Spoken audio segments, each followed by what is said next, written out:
Welcome to another blog. আমি আরেকটা recipe নিয়ে চলে এসেছি, দেখেই বুঝতে পারছো এগুলো কি। তো ইয়েস, গলদা চিংড়ি। তো গলদা চিংড়ি মালাইকারি আজকে করব। তো এটার জন্য মাছগুলোকে খুব ভালো করে ফ্রাই করে নিয়েছি। এরপরে এখানে যেগুলো ফোড়নে দেব, ফোড়নে হচ্ছে শুকনো লঙ্কা, এখানে হচ্ছে এলাচ, লবঙ্গ, দারচিনি, তেজপাতা, জিরে, ঠিক আছে, এগুলো হচ্ছে ফোড়নে দেব। তারপর এটার মধ্যে আমি একটা পেস্ট বানিয়ে নিয়েছি। এখানে হচ্ছে যেহেতু আমার মিনিমাম 8 পিস আছে, ওই জন্য আমি এখানে 3টে মিডিয়াম সাইজের পেঁয়াজ আর 5 কোয়া রসুন এখানে আর টমেটো গুঁড়িয়ে নিয়েছি এখানে পেস্ট। আর এখানে নারকেলটাকে মিক্সিতে কুড়িয়ে মিক্সিতে ঘুরিয়ে ওটাকে গরম জলের মধ্যে ভিজিয়ে রেখেছিলাম। গরম জলের মধ্যে ভিজিয়ে এটা ছাঁকনি দিয়ে এই দুধটাকে বার করে নিয়েছি। এই প্রসেসে করলে পেটে ব্যথা যাদের একটা প্রবলেম থাকে নারকেলের জন্য, তাদের সেটা হয় না। তো চলো তোমাদের প্রসেসটা দেখাচ্ছি। তো এখানে আমি প্রথমে এই স্পুনের একটা আমি জিরে ফোড়ন দিলাম, ঠিক আছে, জিরে ফোড়ন দিলাম। আর এই যে সাবুত মশলাগুলো আছে এগুলো পুরো দিয়ে দিলাম এটার মধ্যে।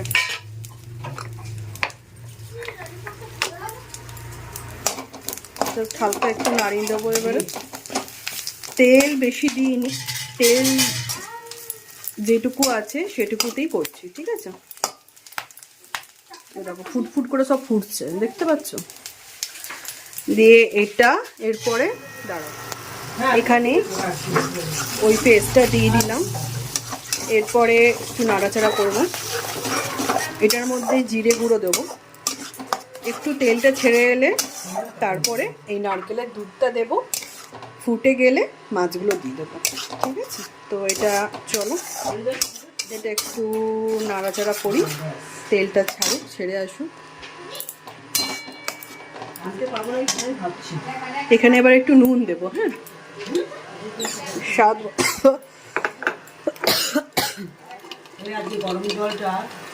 স্বাদ মতো নুন দেবো। নুন মিষ্টি দিতে হবে, তোমাদের টেস্ট অনুযায়ী তোমরা দেবে।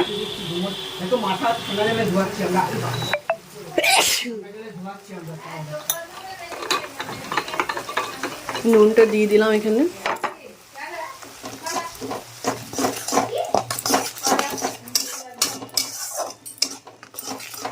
এবারে একটু কষুক, তারপরে দেখাচ্ছি। এরপরে এখানে একটু জিরে গুঁড়োটা দিয়ে দেব। এখানে 1 চামচ এই স্পুনের 2 স্পুন জিরে গুঁড়ো দিয়ে দিলাম, এটার মধ্যেই দিয়ে দিলাম। এবারে মশলাটাকে ভালো করে কষাবো, ঠিক আছে, যাতে মশলাটার গন্ধটা না ছাড়ে। এবার আস্তে আস্তে মশলাটা ভালো করে কষাবো, দেখতেই পেলে। আর এখানে একটু আমি কাশ্মীরি মির্চ দিয়ে দিচ্ছি কালারের জন্য। দাঁড়া, এখানে এবারে এই কাশ্মীরি মির্চ এইটুকুই দেব রঙের জন্য। আমি এখানের মধ্যেই পেস্টটার মধ্যে লঙ্কাটা ঘুরিয়ে নিয়েছি, সেটা বলতে ভুলে গেলাম। লঙ্কা ঘুরিয়ে নিয়েছি, তার জন্য আমি কোনো আর কাঁচা লঙ্কা ইউজ করবো না। আর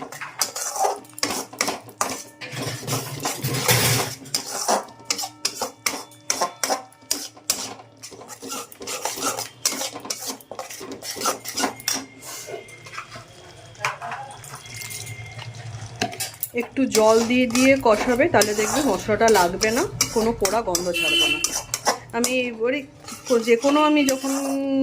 যে কোনো মশলা যখন কষাই আমি এরকমভাবেই করি, অল্প অল্প জল দিয়ে মশলাটা কষাই, ঠিক আছে। তো এটা এবারে কষুক আস্তে আস্তে, অল্প অল্প জল দেবো আর কষাবো যতক্ষণ না মশলাটা ভালো করে কষে আসছে। মশলাটা দেখতে পাচ্ছ খুব ভালো করে কষানো হয়ে গেছে, তেল পুরো ছেড়ে গেছে। এরপরে এই নারকেলের দুধটা দিয়ে দিচ্ছি এখানে।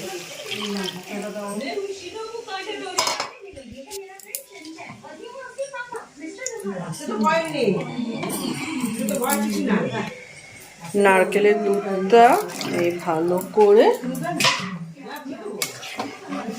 দিয়ে দিলাম। এরপরে এখানে একটু তোমরা টেস্ট করে নেবে, নুন মিষ্টি ঝাল, যে যেমন ঝাল খায়, যে যেমন নুন মিষ্টি খায়, ব্যাস। এটা হয়ে গেল। এটা এবারে ফুটে এলে নারকেল বলছি, চিংড়ি মাছটা দিয়ে দেবো, তাহলেই রেডি চিংড়ি মাছের মালাইকারি।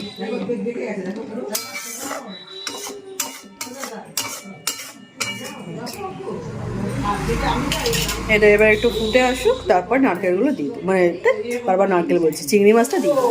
এখানে দেখো আমি মাছগুলো দিয়ে দিলাম। এবারে জলটা তোমাদের পরিমাণ মতো দেবে। এবারে এটা একটু মাছগুলো একটু ফুটে আসুক, ফুটে আসলে রেডি চিংড়ি মাছের মালাইকারি।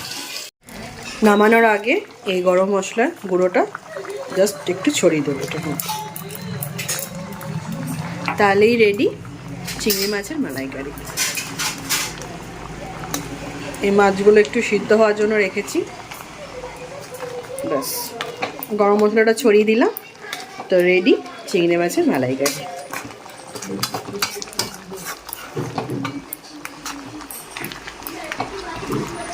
তো যদি রেসিপিটা ভালো লাগে তো please do like subscribe my channel the Poush Parbon. আমি পাইল অ্যাজ ইউজুয়াল। তো চলো টাটা বাই বাই। প্লিজ কমেন্টে জানাবে কেমন হয়েছে। চলো বাই।